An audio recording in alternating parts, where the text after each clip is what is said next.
1.5 വയസ്സ് മാത്രം പ്രായമുള്ളൊരു കുഞ്ഞാണ്. ഏതോ പ്രേത സിനിമയിൽ കാണും പോലെ വാടകയ്ക്കെടുത്തൊരു ചെകുത്താൻ വിലാസം വീട്ടിൽ.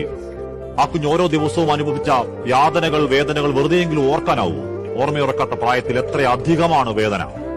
പഞ്ഞിക്കെട്ട് പോലെ ഇച്ചിരിപ്പോന്നൊരു പൊടിക്കുഞ്ഞിന്റെ ശരീരത്തിൽ എണ്ണിപ്പറഞ്ഞാൽ 51 മുറിവുകളാണ്. കുഞ്ഞുകാലടിയിൽ ഓരോ വിരൽത്താഴയും സിഗരറ്റ് കുറ്റിയിൽ കുത്തിപ്പൊള്ളിച്ച വ്രണങ്ങളാണ്. കയ്യിൽ കിട്ടിയ കമ്പും കോലും കൊണ്ട് അടിച്ച് തൊലിപൊളിഞ്ഞ മുറിവുകൾ ആഴവേദനയുടെ ചോരകല്ലിക്കലാണ്. മൂർച്ചയുള്ള എന്തോ കൊണ്ട് കുത്തിക്കേറിയ മട്ടിൽ ജനനേന്ദ്രിയത്തിൽ ആഴത്തിലാണ് മുറിവ്. ഒടിച്ചു കളഞ്ഞ 2 കുഞ്ഞിക്കൈകൾ, തലയിൽ നീർക്കെട്ട്, ചതവ്, മുറിവ്. കൊല്ലാക്കൊല ചെയ്ത് കൊന്നതാണ്.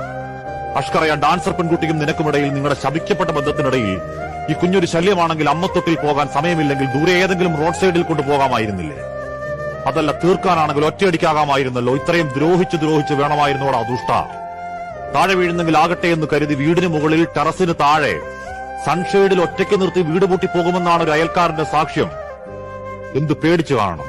വീണുപോകാതിരിക്കാൻ, രക്ഷയിൽ, കരുണയിൽ ചേർത്തുപിടിക്കാൻ ഒരു അമ്മക്കൈക്ക് വേണ്ടി അവൻ ആരോരുമില്ലാത്ത നിസ്സഹായതയിൽ താഴേക്ക് നോക്കിയിട്ടുണ്ടാവില്ലേ? ആർത്തു കരഞ്ഞു കാണില്ലേ? ഈ കണ്ട കൊല്ലാക്കൊലയ്ക്ക് അത്രയും പങ്കാളിപ്പണി ചെയ്ത സ്ത്രീയെ ഇനി അമ്മയെന്ന് വിളിക്കരുത്. വിളിച്ചാൽ ആ സെമിത്തേരിയിൽ ഉറങ്ങുന്ന കുഞ്ഞിനോട് ചെയ്യുന്ന അപരാധമാണ് അനാദരവ്. ആ കുഞ്ഞ് മരിച്ചെന്നറിഞ്ഞപ്പോ തന്നെ വീട് കഴുകി ഇറക്കി തെളിവൊക്കെ ഇല്ലാതാക്കിയത് അവന്റെ അമ്മയും സഹോദരിയും, മനുഷ്യരല്ല, ചെകുത്താന്റെ വംശപരമ്പര. അതിനു മുൻപ് നല്ല പ്രായത്തിലൊരു കൊച്ചിനെ കല്യാണം കഴിച്ച് തലപിടിച്ച് തറയിലടിച്ച് കോമയിലാക്കി കിടന്നു. 1.5 വയസ്സ് മാത്രം പ്രായമുള്ളൊരു കുഞ്ഞാണ്. ഏതോ പ്രേത സിനിമയിൽ കാണും പോലെ വാടകയ്ക്കെടുത്തൊരു ചെകുത്താൻ വിലാസം വീട്ടിൽ. ആ കുഞ്ഞ് ഓരോ ദിവസവും അനുഭവിച്ച യാതനകൾ, വേദനകൾ വെറുതെയെങ്കിലും ഓർക്കാനാവൂ. ഓർമ്മയുറക്കാത്ത പ്രായത്തിൽ എത്രയധികമാണ് വേദന. പഞ്ഞിക്കെട്ട് പോലെ ഇച്ചിരിപ്പോന്നൊരു പൊടിക്കുഞ്ഞിന്റെ ശരീരത്തിൽ എണ്ണിപ്പറഞ്ഞാൽ 51 മുറിവുകളാണ്. കുഞ്ഞുകാലടിയിൽ ഓരോ വിരൽത്താഴയും സിഗരറ്റ് കുറ്റിയിൽ കുത്തിപ്പൊള്ളിച്ച വ്രണങ്ങളാണ്. കയ്യിൽ കിട്ടിയ കമ്പും കോലും കൊണ്ട് അടിച്ച് തൊലിപൊളിഞ്ഞ മുറിവുകൾ ആഴവേദനയുടെ ചോരകല്ലിക്കലാണ്.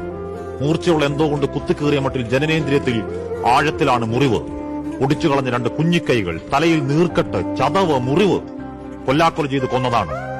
അഷ്കറയ ഡാൻസർ പെൺകുട്ടിക്കും നിനക്കുമിടയിൽ, നിങ്ങളുടെ ശപിക്കപ്പെട്ട ബന്ധത്തിനിടയിൽ ഈ കുഞ്ഞൊരു ശല്യമാണെങ്കിൽ അമ്മത്തൊട്ടിൽ പോകാൻ സമയമില്ലെങ്കിൽ ദൂരെ ഏതെങ്കിലും റോഡ് സൈഡിൽ കൊണ്ടുപോകാമായിരുന്നില്ലേ? അതല്ല, തീർക്കാനാണെങ്കിൽ ഒറ്റയടിക്കാകാമായിരുന്നല്ലോ. ഇത്രയും ദ്രോഹിച്ച് വേണമായിരുന്നോടാ ദുഷ്ട. താഴെ വീഴുന്നെങ്കിൽ ആകട്ടെ എന്ന് കരുതി വീടിന് മുകളിൽ ടെറസിന് താഴെ സൺഷെയ്ഡിൽ ഒറ്റയ്ക്ക് നിർത്തി വീട് പൂട്ടിപ്പോകുമെന്നാണ് ഒരു അയൽക്കാരന്റെ സാക്ഷ്യം. എന്ത് പേടിച്ചു കാണണം. വീണുപോകാതിരിക്കാൻ, രക്ഷയിൽ, കരുണയിൽ ചേർത്തുപിടിക്കാൻ ഒരു അമ്മക്കൈക്ക് വേണ്ടി അവൻ ആരോരുമില്ലാത്ത നിസ്സഹായതയിൽ താഴേക്ക് നോക്കിയിട്ടുണ്ടാവില്ലേ? ആർത്തു കരഞ്ഞു കാണില്ലേ? ഈ കണ്ട കൊല്ലാക്കൊലയ്ക്ക് അത്രയും പങ്കാളിപ്പണി ചെയ്ത സ്ത്രീയെ ഇനി അമ്മയെന്ന് വിളിക്കരുത്. വിളിച്ചാൽ ആ സെമിത്തേരിയിൽ ഉറങ്ങുന്ന കുഞ്ഞിനോട് ചെയ്യുന്ന അപരാധമാണ് അനാദരവ്. ആ കുഞ്ഞ് മരിച്ചെന്നറിഞ്ഞപ്പോ തന്നെ വീട് കഴുകി ഇറക്കി തെളിവൊക്കെ ഇല്ലാതാക്കിയത് അവന്റെ അമ്മയും സഹോദരിയും, മനുഷ്യരല്ല, ചെകുത്താന്റെ വംശപരമ്പര. അതിനു മുൻപ് നല്ല പ്രായത്തിലൊരു കൊച്ചു